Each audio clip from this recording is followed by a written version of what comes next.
Hey, everybody, and welcome back to another amazing episode of The Power of Women in Insurance. My name is Teresa. Sometimes I completely forget to tell you all that, but my name is Teresa Kitchens. I get so excited about our guests that I just jump into being able to talk to them. So sometimes I forget to tell you, but I wanted to welcome you personally back to the Power of Women in Insurance podcast.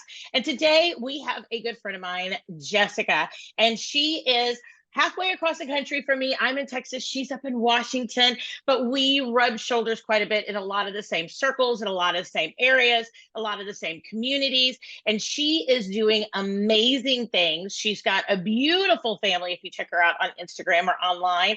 And she is doing some awesome stuff. So, Jessica, welcome to the podcast. How are you? So good. Thank you so much for having me. I'm excited to be here. Well, Jessica, tell us a little bit about you, how you got into the insurance space a little bit, and maybe a little bit about your agency. Yeah. So, like many of you, I just kind of fell into the insurance space. I didn't plan to be an insurance agent when I was younger. That wasn't my dream. But I got in when I was 19. So I was 19. recruited by an American Family agent, and my whole family was in real estate. And he just said, you know, you have such a raw natural market.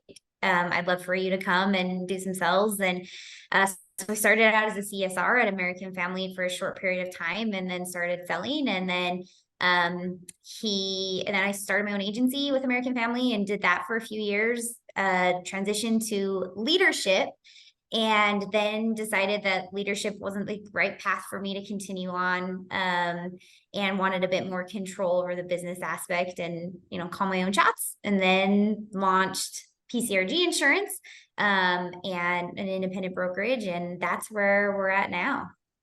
I love it. I love it. And have you always been up in the Washington area, or tell us a bit about how you have structured your agency? Because I think you and I have some similarities in this, but I always love to be able to hear how other agencies are doing it. Yeah, no, so I haven't. So I'm born and raised in Utah, and my husband and I actually met. He's in the industry as well on the financial services side, and we met at an industry conference in Orlando. And after a while of dating and realizing that this was actually going to go somewhere, neither of us could start over. So Mm, we actually continue to build our practices, his in Washington, and that's how we kind of ended up in Washington, and mine in Utah. So we actually bounce back and forth between Utah and Washington. Majority of my service team is ran out of Utah, and then we've, you know, built the sales team. But that's how, you know, I got into Washington. And yeah, I had to learn to build a market in a state that I was completely new in and only knew my husband really. And that's the rest is history. We just continue to go back and forth because both of us, I guess, were too established and too selfish to start over. No. I love it though, because what you did was you took your life and you were able to build your agency around your life to some degree, to where then you were able to pivot and to shift to that way you still got what you really wanted out of life, which was to be, of course, with your husband, but then for y'all to be able to spend time in Washington and in Utah, to be able to connect both sides of your conversation in your life. And I think that's awesome. And I find that a lot of people who do have a virtual agency do it almost out of a situation, out of necessity, because something happens and they go, oh, well, I could work from there part-time or whatever. Then all of a sudden, so I could work full-time from there or go back and forth or whatever. So do you have a physical office, or like in Utah, or you don't have an office at all? Does everybody work from home? Yep, everybody works from home. We did have physical offices, and then post-COVID shut them down, and no more. Did you Everybody's find that remote. that was hard? Because I'm pretty much virtual, but I purchased an agency in Austin a couple of years ago, a little over 2 years ago, and they have an agent. We have a location down in Austin. I do technically have an office here in Dallas as well, but we're never there. And Dallas, nobody cares. Like nobody cares. Nobody ever asks to come in. It's not a thing. Everybody just calls, pays their bill. It's not a big deal. Nobody ever wants to come in except for area reps. But in Austin, it's like, and it's technically a little town. It's not really a little town. It's like a suburb of Austin. It's directly like connected. There's no space between it and Austin. But in Austin, they care a lot more, which is very interesting. It's also an older book, like the people are older. So I think that has a lot to do with it. But did you have any pushback by being able to release a physical location, either from your team or from your clients?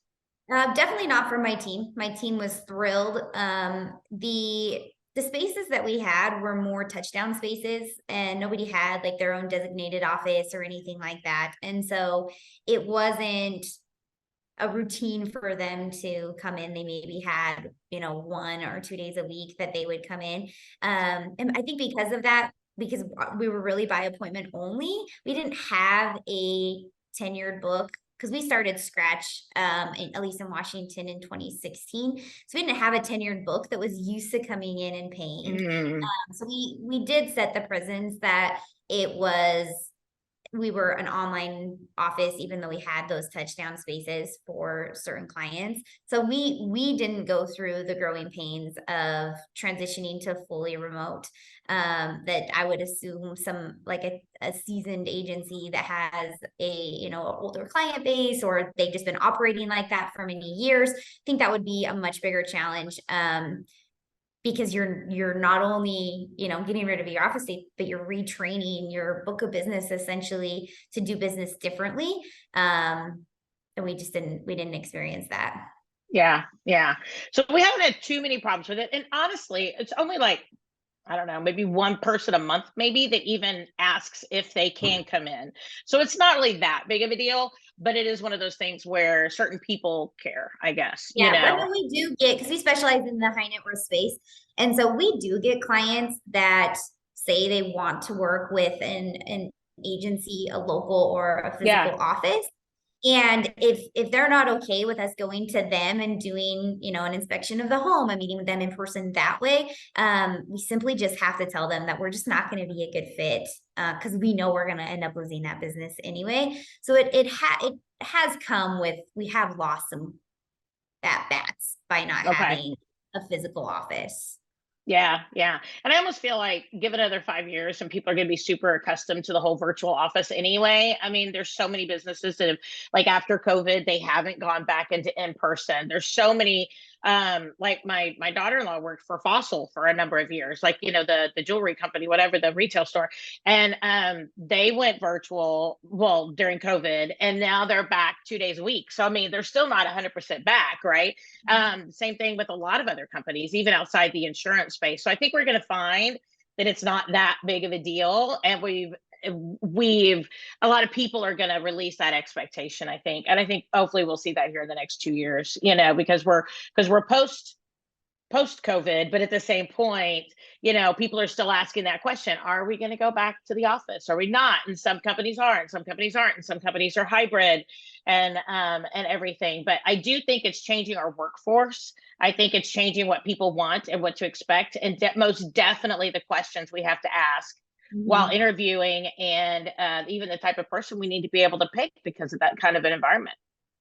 Yeah, no, I mean, that's definitely important to me when hiring is, trying to get a feel for if they can, because there's just certain people that they like to think they can work well from home, but any task and every task is calling them and pulling them away, and it's just not for some people. And being a remote agency and bringing people in that are new and like in training and developing them, there's a lot of, on my end, I have to release the reins a lot, right? And trust that they're getting their tasks done and working when they're supposed to be working. But the only way to do that is to recruit correctly, ask the questions, make sure you're bringing people in that can work from home and can manage their time, and trust, right? And communication too. I find that when people are virtual, some people just go, yep, nope, okay. And that's their communication style. Like, because we have chat, right, all day long. Yeah. So we're going back and forth by chat. And sometimes people are like, yep, nope. And I'm like, that does not answer my question, kind of thing. Like, I asked you, did you get this done? Yes. And then I need to know, what did you, I don't mean to micromanage, but I don't want to have to go back and look at the file to make sure you did this, this, this, and this, right? I just want you to give me a quick little bullet that, yes, I got these done, especially whenever I give somebody like, I delegate something. I just want to know that it's done. And knowing that it's done for me is not a yes and silence. that doesn't do it for me. And I found that, and you and I are a little bit different in that, because it's funny because my team, several members will message me back and be like, done, done, done. And I sometimes have to be like, you are clouding up my inbox, because if I'm going to assign you a task, I'm going to assume that you're going to do it. So don't message me back and say done, because I'm going to trust that you get it done. See, and I agree with that. Maybe it's because my team has generally been my team before COVID. So like we went virtual together, if that makes sense. We were kind of sort of virtual to begin with. We were already set up to be able to be virtual because back in 2014, I had my children had some health situations and I needed to be available for them during that time.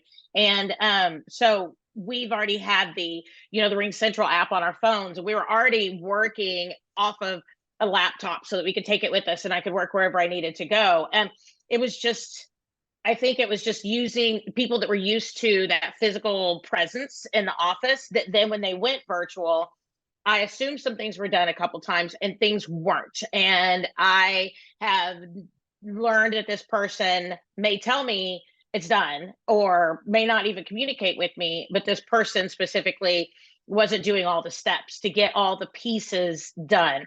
And so now that person is no longer with me. So that's okay. But that was just one of those things. So it goes back to like what you were saying earlier about hiring correctly and making sure that you get the right person for that kind of a position.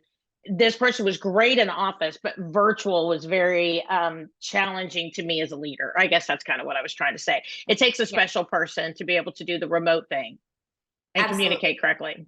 And for you, going from a physical office location and realizing like, this isn't the direction that my team is going anymore. We're going to be remote, and you just may not have a seat on that remote bus anymore. because it's just not, and it's hard to determine whether or not you're going to keep a physical office location. And we came down to that, in our Utah location, where we had one person that, didn't thrive at home. And we considered keeping the location open for that one person.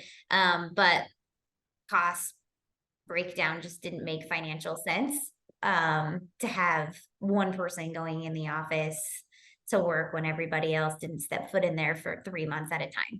Right. Exactly. Well, okay. So let's back up this conversation a little bit. And we kind of talked about this earlier before we actually came on, but tell me, when you talk about hiring the right people or hiring specifically for a virtual versus an in-person type position, tell me a little bit about how you structure your hiring to be able to get the right person. What do you do to make sure that on your end, you are getting the person who's right for your culture and for your clientele?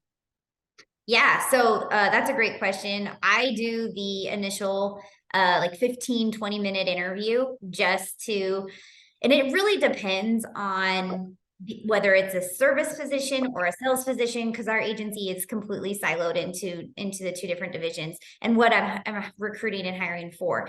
And I'll usually do like that initial 10, 15-minute really brief call to just kind of sell the sexy side of insurance. If it's sales, the residual side, if it's service, the flexibility, and we have unlimited PTO, and really just get them excited about continuing on. If I don't sense excitement in that initial call, I already know it's not going to be a good fit. Yeah. Because I sell crap out of the career, right? And as I should, right? It's been so great for me as someone that got in at 19. And so I really talk about that and that. And if I don't sense it, we don't move on. And then I'll do a more in-depth second interview. And then after that, that's when they're talking and doing an interview with somebody else on my team, usually the operations manager, if it's on the servicing side. And then I encourage them to go onto my website, pick anybody that's on there and call and ask questions about the agency. Do we live up to the promises? Just whatever they're thinking, right? Just to get a feel. And for me personally, I've just found that if someone I'm interviewing doesn't take that step, I don't hire them, because even though I don't tell them that that is a requirement, it's a requirement for me, right? That they're going to take, and there's a lot that don't, right? They just decide not to. And, but I just feel that that's an important step that needs to be had. I let them know that I think it's important for them to do it. And, that everybody that has stayed with us and been with us and has taken that step and whatnot. So I've now put that into my hiring process of like, if they don't take that step, they don't get an offer from us. Mike Stromso says, and I was at his conference not too long ago, and he says to be able to ask them what on our website surprised you most. And because you want somebody who is going to make sure you are a good fit for them. So it's not just them looking for a job, right? They should be looking for the right place for themselves to land. And if they don't go check out the website, if they don't, like you said, maybe call a team member, ask questions. Does the company live up to the promises that they make to their team members? That is a great addition to that concept. And I love the fact that you are focusing on people who are looking for the right space rather than just to fill a space. And I think that's very important. I mean, I kind of do a similar thing, just because of the volume of resumes that we do get. I won't even open it at our in the very bottom of the application process, I let them know to send me a text to my work line, letting me know that they applied and letting me know why they want to join our team. If I don't have a corresponding text to that resume, I'm like, you can't even read the directions on the job application. I'm definitely not going to, I have to have that corresponding of like, I'm not even going to read this resume if, even if they have prior insurance background or crazy sales background. Like if I didn't get that, I won't even send an email out and ask them to do an initial interview with me. And yeah, I'm definitely drawn to the reason that they say they want to join our team in that text. Usually an interview is scheduled based off of that more so than what their resume says. I've gotten to where I almost don't even look at resumes because I want to get to know the person before I look at their background, because I can teach insurance. I can teach a lot of things.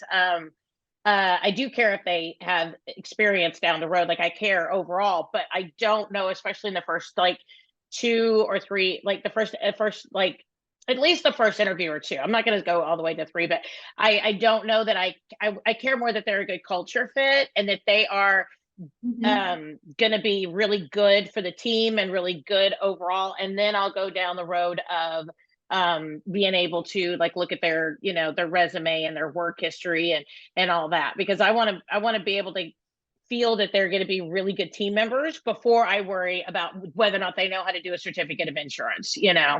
Yeah, and I try to go back, and I think we as business owners, and especially if we've been in the industry for a while, I try to go back and remember that somebody took a chance on me, right? I was a 19-year-old girl. If they would have read my resume, instead of just recruited me and said, I think you would be awesome. I was a swim instructor teacher and a dance teacher.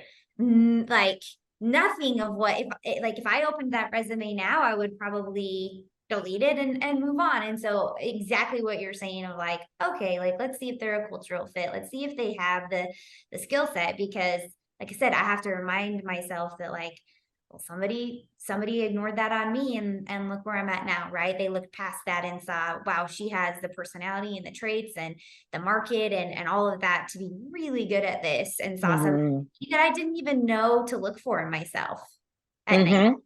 And so in bringing new talent into the industry that's outside of insurance, right? I try to look for skill sets and the way that they message me and say, I want to join your team and why.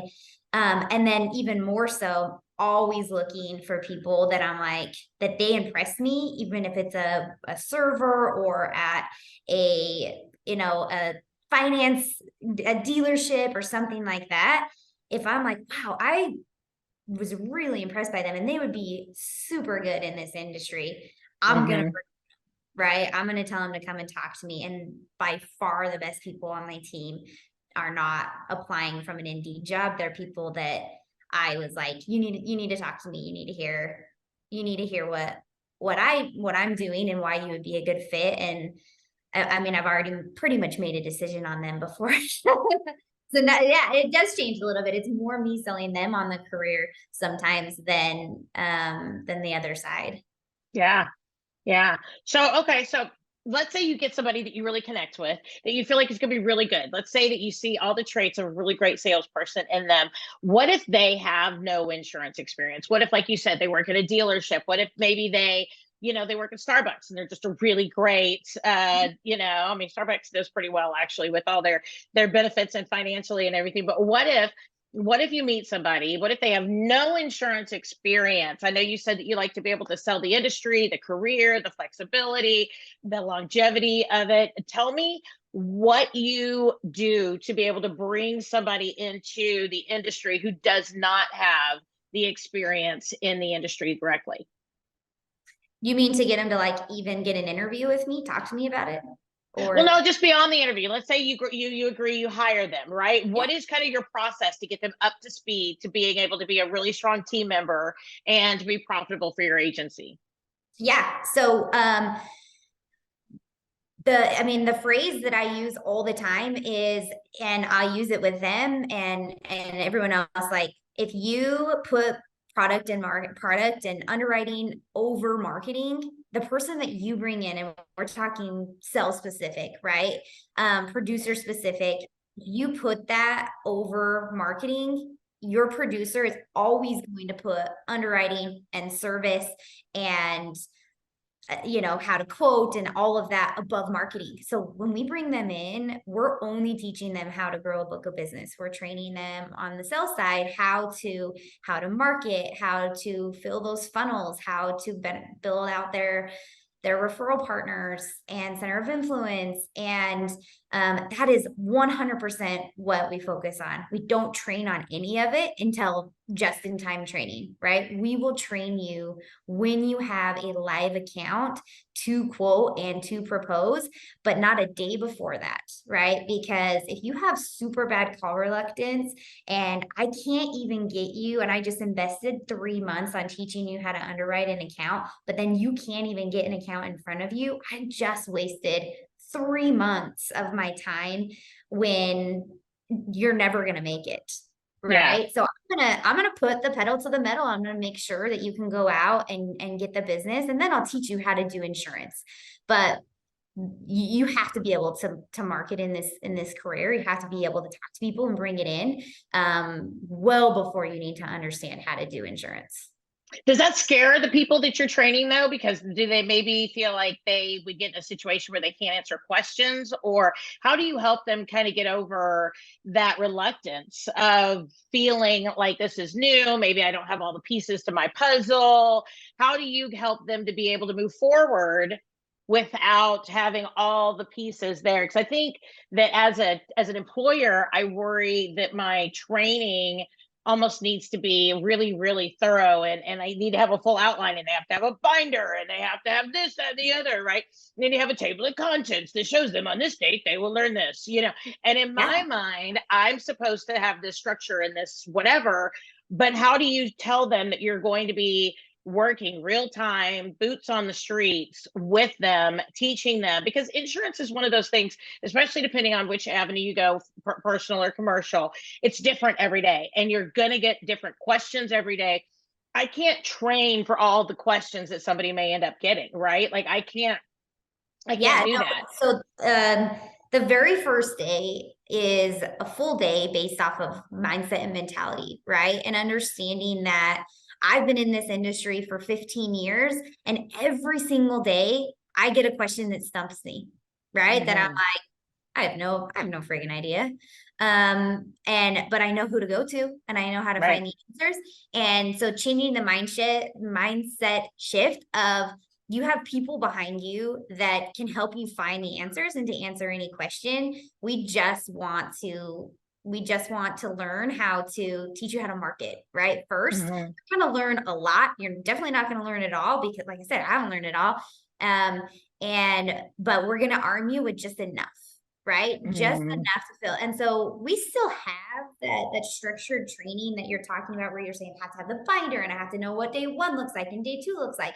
Ours just looks different because it's not based off of underwriting like guidelines and how do you run a quote and how do you enter into the CRM and how do you do all of this. It's how do you go out and build a pipeline? How do you market? How do you build referral partners? How do you send, how do you take in a quote request and take in information, and here are some scripts in order for you to do a referral blitz and tap into your market.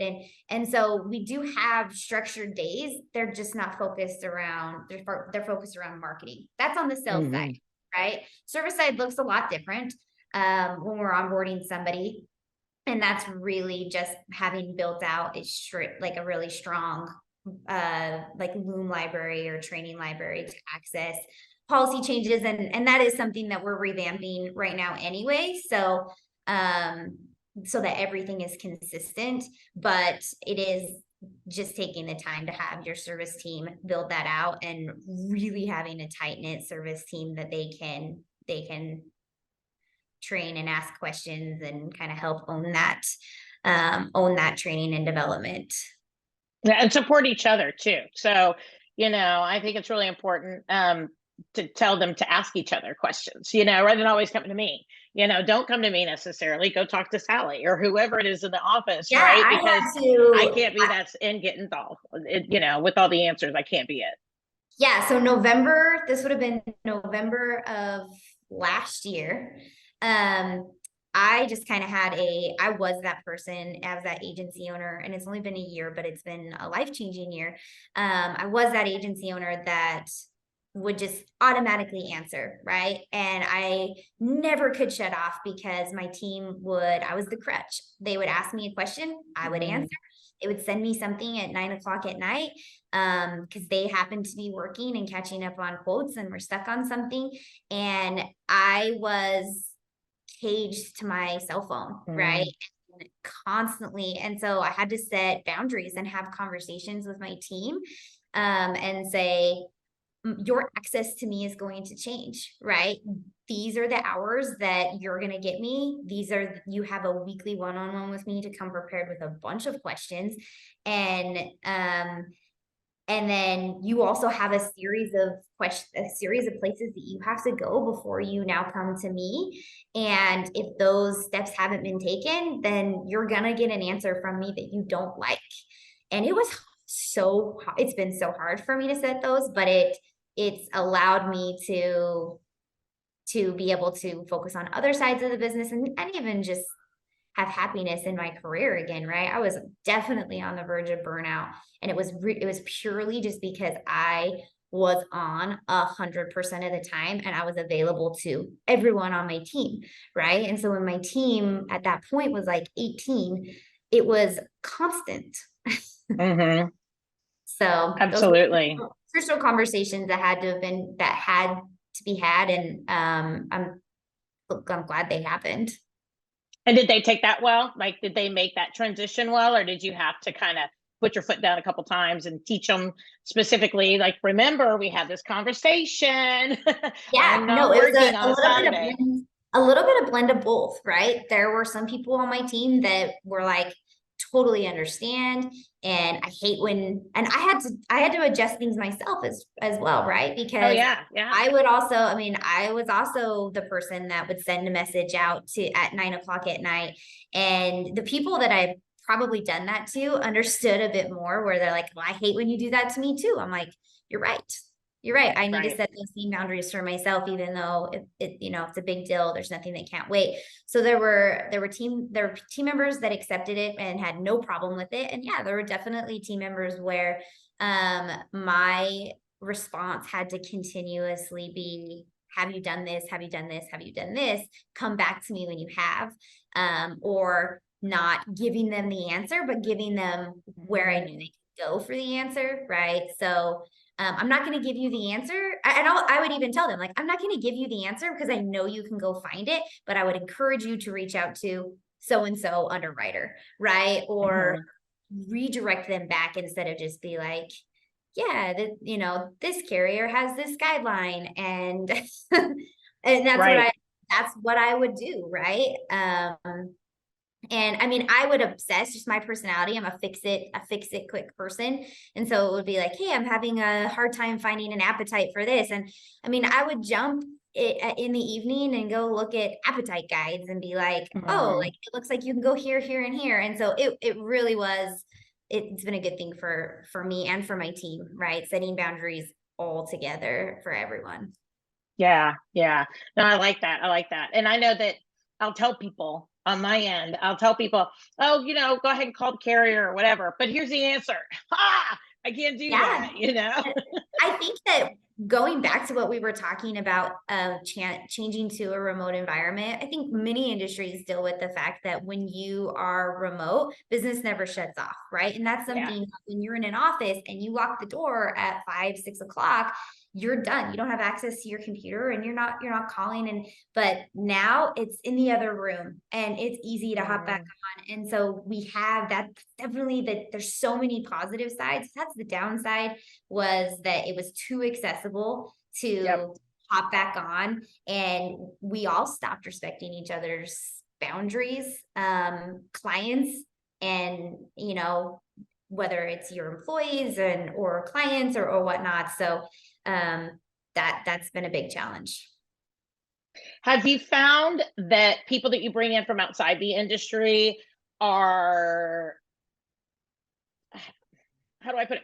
Which is your preference? Let me ask the question this way. Which is your preference, to be able to hire people who have no industry experience and teach them, or people who have a lot of industry experience and bringing them into the agency with the prior knowledge? Which do you like better as far as being able to bring into your agency?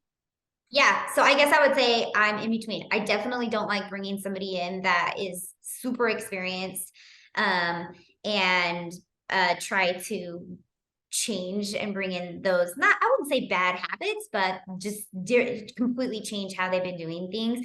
But I also don't necessarily love bringing in somebody that is completely raw. I will if it's, but what I found the sweet spot specifically for me is bringing in somebody who's new to the industry, but that understands it, has worked with insurance in some sort of way, right? So I have a gal on the sales side who was a loan processor, right? And she was processing a lot of hazard insurance. She knew exactly what she knew the language enough that it was a really easy transition. I have another gal that runs our claims, and she was a claims adjuster. And she came in and she is on our service team and handles all claims and that process. And so that sweet spot for me is like, okay, you worked somehow along the lines of what we're doing. So it's not completely foreign to you, but you're not also bringing exactly, other agencies, processes, and systems into the office. So I'm an in-betweener. You're an in-betweener. I like that Yeah. though. I like that though.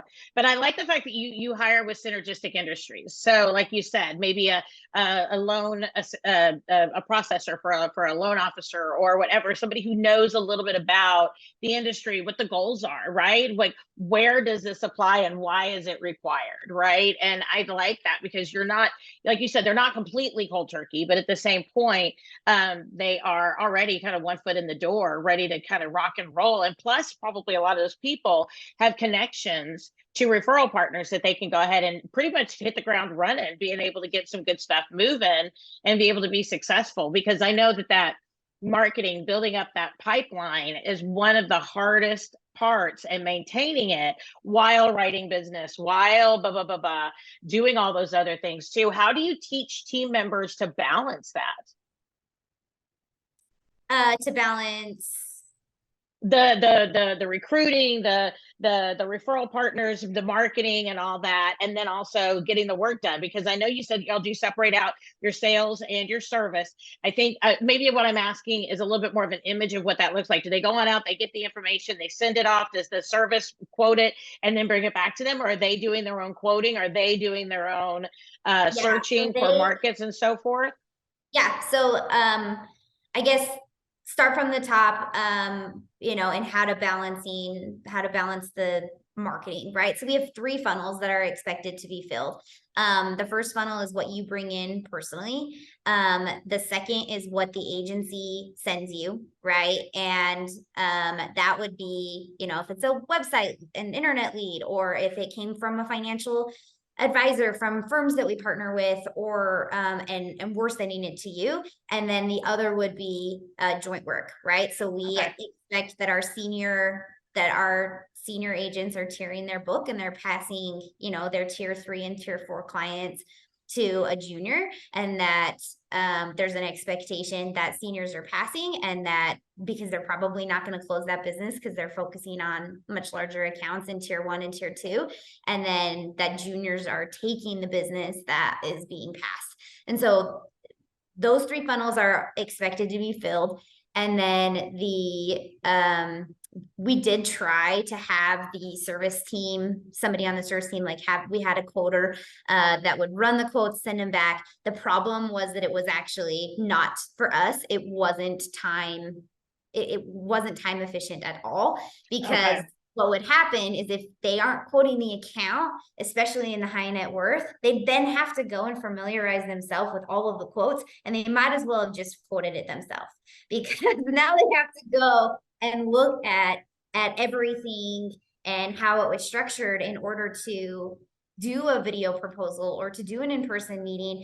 They have to familiarize themselves with it, right? It's not like we're sending out a rate. We're a really high consultative agency. We're not a churn and burn. And so that just wasn't working for us, because they were spending the exact same amount of time refreshing and trying to bring themselves up to speed. And so, yes, they are anticipated to take it from from marketing to quote to close.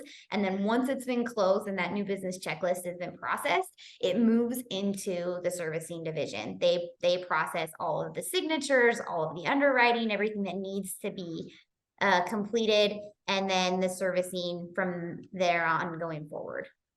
I love it. I love it. I love it. So, and you guys are pretty much, where are y'all at generally as far as you operate? Because I know that you're in Washington and Utah, kind of that northwestern side of the United States. But where do you guys generally operate out of? Like, wherever you write business? Yeah, so we have people in California, Utah, Arizona, Washington, Oregon. So we're spread all over the place. And we write business where people are, right? Because we are a referral-based agency. So in those states where we have a physical presence, are where we write a lot of business. I love it. I love it. So what is your best piece of advice to the other agency owners out there who are interested in being able to bring on new team members? Because I think that in 23, we're seeing the economy kind of shift. We have inflation, we have insurance rates are all over the place. Prices for everything's going up. My husband sells metal. Metal has gone up, everything else goes up, because basic products are going up and so forth. what advice do you give somebody who going into 2023 wants to be able to build a little bit more of a team? What advice do you give to them as they seek out the concept of being able to hire? Yeah, I would say there's two things. I definitely know exactly what position you are hiring for and be able to talk to that position and know how you're going to sell that position, right? How you can make that position sexy. And that comes with a lot of thought and preparation of just knowing what position, what seat on the bus do you need to fill at that point, and being intentional about filling just that, right? If you're just throwing darts at the wall and hoping that they stick, and you're not really intentional about the position you're going to fill, I don't think that you're going to have a ton of success in growing a team. But you need to know what that position is that your team needs next. And then the next piece would be to understand the value that you bring and don't waver from it. So I talk to a lot of agency owners, and we don't subscribe, and we don't tend to have issues recruiting and hiring when we're ready to bring someone on. And I think it's because we're very clear and we know what value and we know what we bring to the table. And if you can't clearly communicate what value you're bringing and why somebody should come in and work for your team, it's going to be really difficult to recruit to your team. Mm-hmm. So before you start hiring, figure out why they should pick you, essentially. Absolutely. And again, you want people who are looking for a great career, right? So you want people who are actively gauging you as an agency, right? And so you don't just want people who are going to be butt warmers or seat warmers. We want people who are going to come in and really be able to settle in, be here for a career, add to the corporation, add to the business, add to the community, add to the culture. And that means that we need to make sure that we are available for them to interview us as much as we interview them. And I like how we kind of mentioned that before. If you can't communicate your company culture or your value statement or whatnot, then there's no way then a candidate is going to be able to understand it and grasp it, right? If you don't even know what it is. And so sit down and figure out what your agency is doing really well, and what are the really important factors of your culture that you're just not willing to waver on. And most of the time, you're not wavering on them because those are the things that you're doing well and why your team's staying, right? Interview your team, figure out why they pick you, right? They're choosing you day in, day out to be a huge part of their life. So what makes them happy and why do they stay, right? That's a really good place to start. If you don't I love that. I love that because then you can, especially people that you really love on your team, right? If you want to say, oh, I want to go duplicate this person, right? Go ask them, why are you here? I love that. Yeah, well, Jessica, your employees are your biggest advocates, right? And they usually refer the very best candidates.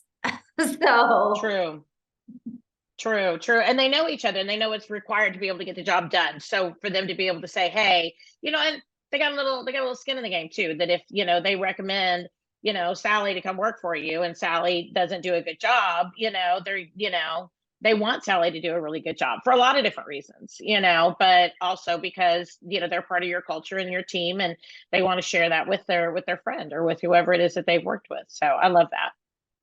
Yeah, I mean, I had one gal on my team and she was like, here's everything that I want to get rid of. And I mean, she basically wrote this job description for me, my plate. And I was like, it's great. Actually, you know exactly who you're looking for. You go find that person and you bring them to me, and you do the initial interviewing, because this is a very precise list. And right. And she did. And she's actually the one that found our, the claims representative, and that was in claims that fit all of those buckets, and it works out. So lean on yourself a bit more. I love it. Well, Jessica, if people have questions for you or PRG Insurance, how can they reach out to you? How can they connect with you to be able to ask you any questions they might have? Yeah, no, email's probably the best way to get me. It's Jessica@PCRGinsurance.com. Perfect. Jessica at PCRGinsurance.com. All That's it. right. All right. Well, thank you so much for being on with us today, talking to us about hiring, about culture, about being able to bring the right people in. I think this is going to make a big difference in a lot of people listening, because I know hiring can be very, very emotionally challenging. But when you get the right people in, it is so freeing for an agency as well to have the right people in the right positions for an agency. 100%. All right. Well, this has been another amazing episode of the Power of Women in Insurance podcast. Please join us every single Wednesday as we have a brand new episode. Check us out. We are on Apple iTunes, Google Podcasts, anywhere that your favorite podcasts are streaming. And check out Jessica as well, because she is amazing and she has a ton of wonderful things to be able to add to any conversation. Everybody, we'll talk to you next week and have a really great one. Bye. Thanks for having me.